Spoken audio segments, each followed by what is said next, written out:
Halo semua, perkenalkan saya Fahri Hassan, siswa Pekmen Batch 10 dari kelas Analytics dan Data Science. Kali ini saya akan mempresentasikan panel project saya untuk kelas Building Machine Learning Products. Nah, kali ini project saya memiliki judul Error Detection and Classification with Machine Learning for File Transfer and Storage Application. Nah, di tugas akhir kali ini ada beberapa dokumen yang sudah kami buat untuk bisa mempropos solusi machine learning pada suatu permasalahan di suatu perusahaan.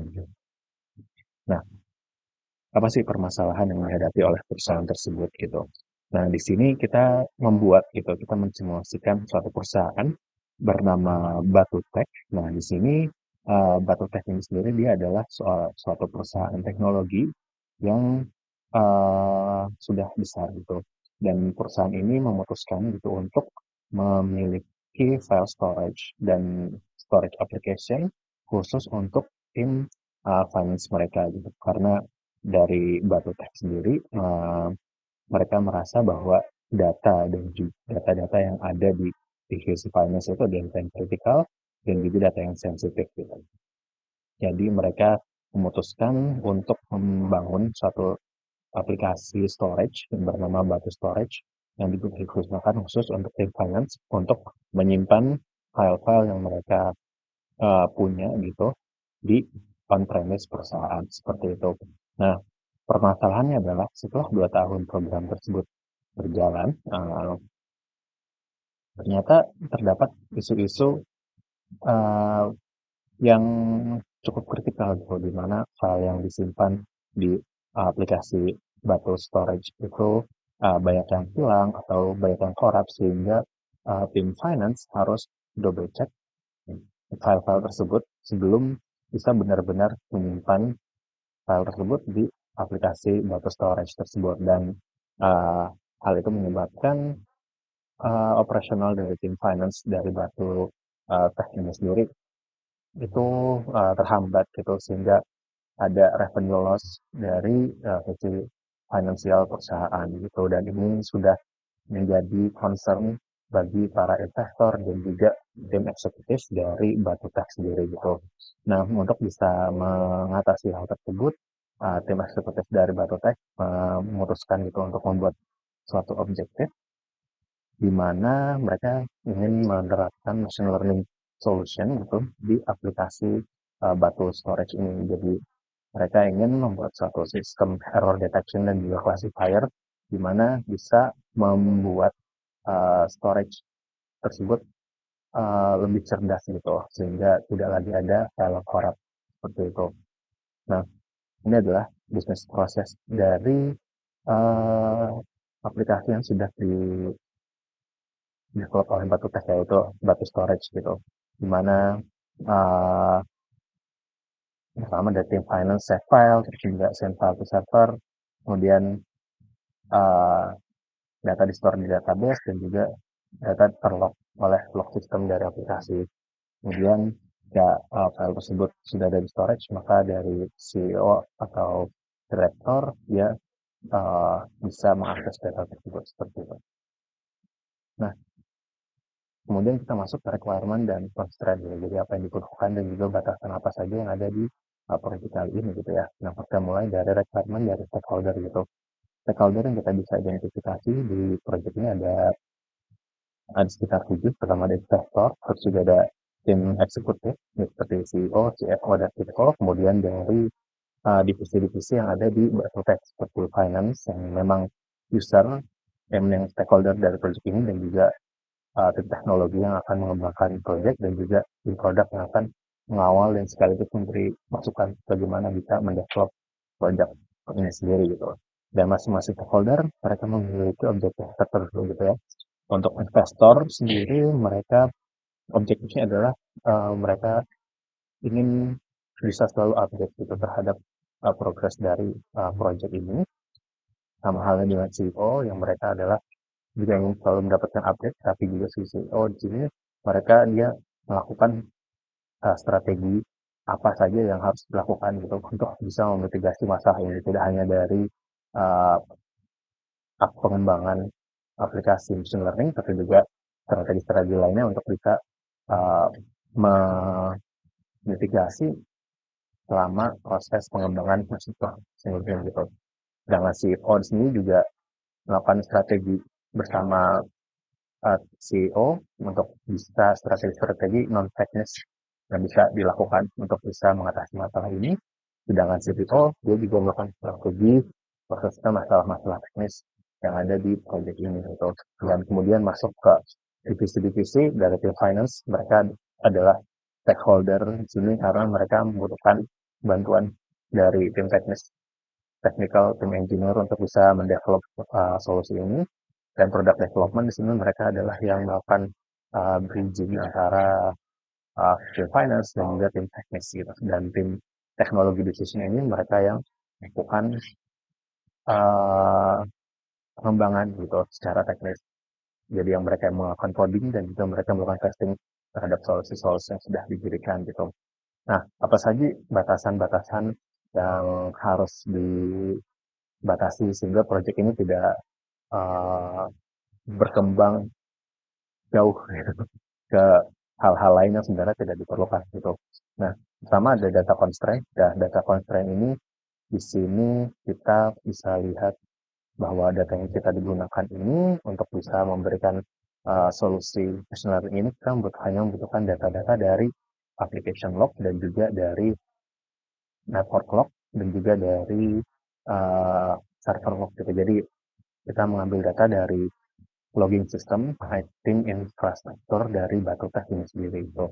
Nah, untuk data apa saja yang kita collect? Pertama ada file type yang dikirim oleh user, kemudian ada besar file yang dikirim, terus juga adalah besar file yang diterima oleh server, dan kemudian berapa lama waktu yang dibutuhkan untuk mengirim file tersebut. Kemudian ada kategori dan dokumen, terus kita juga yang lihat dari networknya, jadi seperti network state, terus juga akses yang digunakan user seperti apa, juga kita ada timestamp-nya di sini. Nah, kemudian juga kita bisa melihat apa sih operating system dari user, terus berapa kali user sudah melakukan attempt untuk bisa mengirim kembali datanya, kemudian bagaimana update status dari spirit user, kemudian kita ingin juga collect dari timestamp logging dari aplikasi server gitu. Dan kita juga ingin mengetahui storage atau batu storage yang digunakan oleh user ketika mengirim tuh apa saja gitu. Dan terakhir adalah target variable, adalah apakah file tersebut corrupt atau tidak gitu. Nah, untuk inventory constraint sendiri uh, untuk project ini akan diimplementasikan pada server application server Capstan batu storage gitu dengan spesifikasi hardware 8 CPU core dan 93 GB RAM dengan storage 256 GB SSD gitu. Kemudian untuk spesifikasi dari server software data tersebut adalah Ubuntu 20.02 server gitu. Nah, uh, nah selain itu ada juga dibutuhkan untuk bisa mengkolek data ini dari ekosistem data engineer. Data engineer sudah memiliki inventory untuk di Apache Hive, untuk data warehouse dan juga Apache Airflow untuk scheduling data pipeline. Dan kemudian untuk tim dari infrastruktur dan development kita gunakan GitHub, GitHub Action, terus ada Docker, Docker Client, HPL, dan juga untuk secara umum WordPress untuk komunikasi kita ada Teams dan juga ada Jira ya. Nah, orang-orang yang dibutuhkan untuk project ini ada sekitar 10 orang gitu ya. Ada product manager satu, data scientist ada dua, data engineer satu, infrastructure engineer satu, developer satu, dan QA user satu gitu. Dan untuk ekspektasi proyek ini diestimasikan akan selesai dalam 5 bulan seperti itu. Nah, solusi machine learning yang dipropos di sini uh, kita akan membicarakan terlebih dahulu solusi non-ML-nya gitu ya. Nah, machine learning ya untuk secara umum gitu ya, secara gambaran ada 6, tapi secara umum sekali gitu yang akan dilakukan dari solusi non-ML ini adalah kita menggunakan file storage system dan juga file transfer system yang third party gitu. Dan kelemahannya adalah untuk hal ini ya Batu.tech harus lagi membeli licensing, untuk membeli juga maintenance, jadi ada cost baru untuk menggantikan existing data storage dengan uh, third party application ini gitu. Seperti itu. Nah, untuk machine learning solutions ini, untuk machine learning solution akan dibuat suatu classifier juga dan juga untuk melakukan error detection gitu. Jadi apakah file yang diterima oleh server batu storage application ini diterima dengan baik atau tidak. Nah, nah, nah, untuk bisa memperoleh solusi machine learning ini ya dibutuhkan data-data yang memang berdasarkan log dan juga sudah dijelaskan sebelumnya, dan juga kemudian ada langkah-langkah penyelesaian setelah untuk machine learning proses ya, seperti ada menggunakan data definition, data validation, data defense, dan juga data stripping. Dan setelah itu kita melakukan namanya exploratory data analysis untuk mendapatkan sedikit insight dari data yang sudah ada, dan juga untuk mendapatkan informasi mengenai pre-processing data dan juga fitur engineering apa yang dibutuhkan untuk data-data ini gitu, sehingga bisa dihasilkan machine learning ready data yang bisa di-train dan juga divalidasi seperti itu. Nah, untuk data preprocess dengan fitur engineering ini ada macam-macam, seperti kita menggunakan encoder, juga melakukan balancing jika ternyata data yang dimiliki mungkin atau data yang telah di-collect tersebut ternyata imbalance dari sisi target atau dari labelnya, dan juga kita melakukan transformation dan juga melakukan scaling terhadap data-data, dan ini dilakukan semua saat fitur engineering. Dan untuk modeling di sini kita melakukan uh, kita memilih model machine learning yang memiliki dengan paradigma supervised learning, karena di sini kita ada target variabel dan ada input variabel, dan di sini uh, kita akan melakukan error detection dan juga class. Jadi kita melakukan classifier terhadap data yang disimpan di storage asset seperti itu. Nah, untuk pemilihan model kita memilih berdasarkan jurnal-jurnal yang sudah ada jadi reference kita, dan kemudian kita melakukan juga kita yang membandingkan model yang sederhana dan juga model yang lebih kompleks gitu, seperti Lewis Hamilton dan juga decision tree. Nah, untuk yang kompleks kita melakukan random forest dan juga XGBoost untuk membandingkan apakah yang kompleks ini bekerja lebih baik dari yang simple, karena terkadang di sistem machine learning sendiri model yang lebih simple kadang-kadang juga dapat mengalahkan performa dari model yang kompleks gitu. Nah, kemudian setelah melakukan modeling, kita melakukan cross validation dari data, kita men-train data, dan juga melakukan cross validation terhadap data sisi train untuk bisa mendapatkan hyperparameter yang kemudian bisa digunakan untuk sebagai basic model yang kita punya gitu. Jadi kita melakukan hyperparameter dari model yang kita pelajari yang sudah di-train gitu, maka kita akan mendapatkan model yang kita bilang best fit model gitu, yang bisa digunakan untuk mensolve permasalahan ini gitu. Nah, setelah kita dapat best fit model ini, kita akan mendeploy model ini dengan REST API gitu, dan juga untuk bisa mengintegrasikan REST API ini dengan existing aplikasi, maka kita melakukan Docker gitu ya, seperti itu. Nah, apa sih pro dan kontra dari solusi machine learning gitu?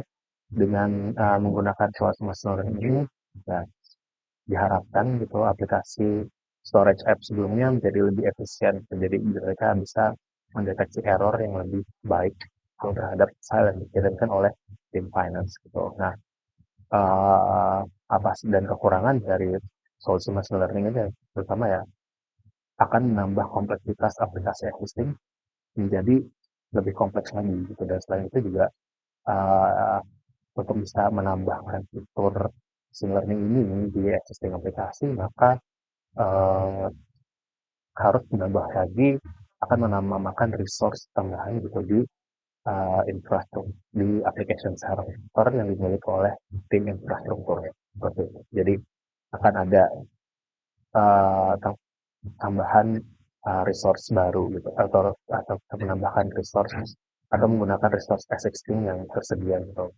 dan yang mungkin memang disiapkan untuk kedepannya nanti gitu. Jadi itu adalah kekurangan-kekurangan dari kenapa kita harus kekurangan dari solusi machine learning yang saya buat gitu.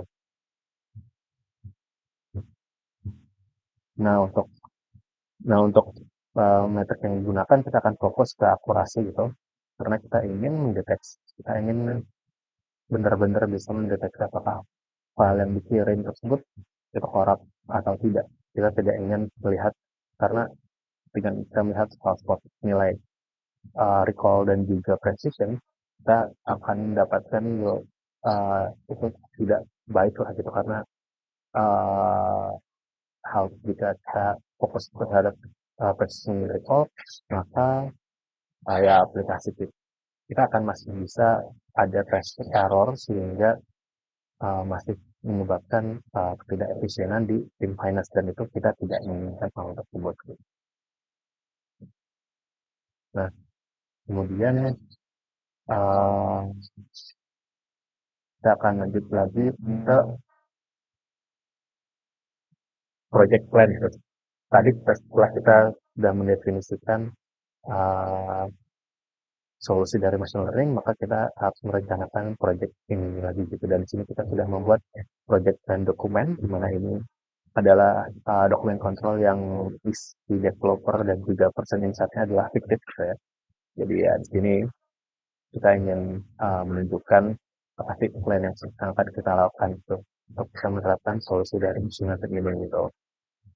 Nah ini dokumen kita, di sini kita kembali gitu menuliskan introduction dan ketua kita, terus problem statement apa dan objeknya apa, ini sama seperti sebelumnya. Dan untuk scope of work, ini kita memperjelas lagi nih tiap-tiap tim dari masing-masing di situ ngapain aja. Nah untuk product development, mereka menggather user requirement dan kemudian develop user flow diagram, juga mereka sebagai jembatan terhadap teknis dan juga user dan functionnya tim finance. Kemudian uh, mereka mendevelop workflow dari project ini gitu dan juga melakukan dokumentasi terhadap project ini gitu. Kemudian dari tim data ini juga dibagi dua sama data engineer dan data scientist. Data engineer di sini dia developing database schema untuk data warehouse karena data yang di gather ini adalah data baru di data warehouse. Kemudian mereka juga mendesain dan mendevelop end-to-end data pipeline ini termasuk ETL, framework, terus juga desain APTR flow scheduling, terus pembuatan IR diagram, desain gitu, database skema yang baru, dan kemudian mereka juga melakukan dokumentasi terhadap pekerjaan mereka. Untuk data scientist di sini mereka melakukan fokus di data wrangling, cleaning, dan transformasi. Kemudian mereka juga mendevelop data preprocessing dan juga fitur engineering. Kemudian mereka juga melakukan modeling data lah gitu, menggunakan algoritma-algoritma machine learning sudah didefinisikan sebelumnya. Dan kemudian mereka mendevelop dokumen yang digunakan untuk sebagai dokumentasi.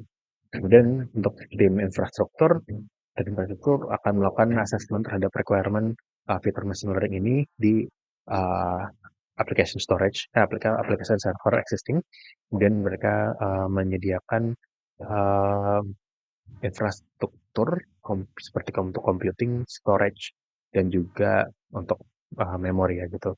Kemudian dia juga mensure integrasi yang smooth dari machine learning fitur ini ke existing aplikasi. Nah, kemudian ada tim dari software engineering. Di tim ini juga dibagi dua. Pertama ada full stack engineer dan juga ada quality assurance. Full stack engineer sini dia juga melakukan assessment terhadap kode machine learning yang sudah develop oleh data scientist untuk bisa diintegrasikan terhadap existing batu storage. Gitu. Terus juga mereka melakukan pengkodiran gitu atau coding tambahan fitur atau tambahan modul yang bisa untuk mengakomodasi fitur machine learning ini gitu. Kemudian mereka melakukan dokumentasi terhadap pekerjaan ini. Dan untuk quality assurance team, mereka melakukan assessment dari business process untuk bisa mengetahui apa-apa saja sih yang harus dites gitu. Kemudian mereka melakukan membuat test cases yang untuk beberapa tes seperti functional test, integration test, dan juga user acceptance test. Dan kemudian terakhir mereka mendokumentasikan hal-hal tersebut gitu. Nah, untuk timeline-nya ini kita bisa dilihat di sini, timeline-nya dia sampai panjang sini sampai bulan November ya gitu untuk timeline-nya. Dan ini ada milestone-milestone tiap pekerjaan gitu. Untuk milestone pertama yaitu kita melakukan finalisasi user requirement. Yang kedua kita milestone kedua adalah bisa mendapatkan data yang dibutuhkan dan data tersebut disimpan di data warehouse yang bisa diakses menggunakan SQL query. Dan kemudian untuk selanjutnya operasi ketiga adalah kita mendapatkan machine learning ready dataset. Itu maksudnya adalah dataset yang bisa dilakukan untuk melakukan pemodelan gitu. Nah, untuk keempat kita milestone keempat adalah kita ingin mendapatkan model yang best fit terhadap uh, berdasarkan data-data yang sudah kita miliki ya gitu. Dan tahapan ini ya kita bisa mendapatkan basic model yang kemudian ditaruh menjadi suatu API yang bisa digunakan oleh aplikasi existing. Yang maksud kelima yaitu ya kita benar-benar mendeploy atau membangun si machine learning service API ini ke existing storage application ini gitu, tapi masih dalam development environment gitu. Nah, untuk terakhir ya milestone terakhir itu kita mendapatkan machine learning service yang sudah terintegrasi dengan uh, existing storage application di production seperti itu.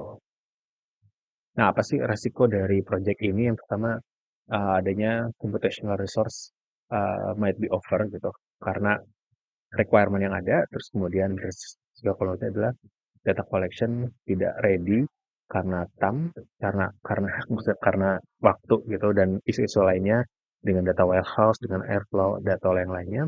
Kemudian selanjutnya data yang kita collect itu terlalu besar sehingga uh, tim data engineer dan infrastruktur harus melakukan resizing terhadap database mereka gitu, terhadap infrastruktur yang ada.